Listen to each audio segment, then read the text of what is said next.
আসসালামু আলাইকুম সম্মানিত খামারি ভাইরা, ইয়াসিন এগ্রো জামালপুর আমাদের ইউটিউব চ্যানেল। প্রতিনিয়ত দেশি মুরগি বাচ্চার ভিডিও দেওয়া হয়। আমরা যে কাস্টমারদের বাচ্চাগুলো দিচ্ছি সে আমাদের একজন পুরাতন কাস্টমার। তার 3টে থেকে 4টে সেট। সে একজন ডাক্তার মানুষ।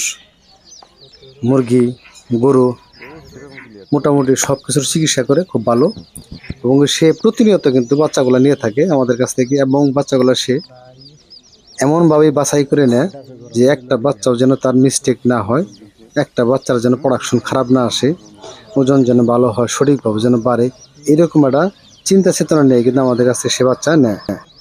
আজকে আসছে আরেকটা শেডের জন্য মুরগি নেওয়ার কথা চিন্তা করে, তারপরে সে আইসা দেখে বুঝে নিতেছে। দেন দু একটা বাচ্চা হয়তো একটু দুর্বল মনে হইতেছে, সেই কিন্তু বাছাই করে রাখতেছে। তো এইভাবেই যদি আমাদের কাছে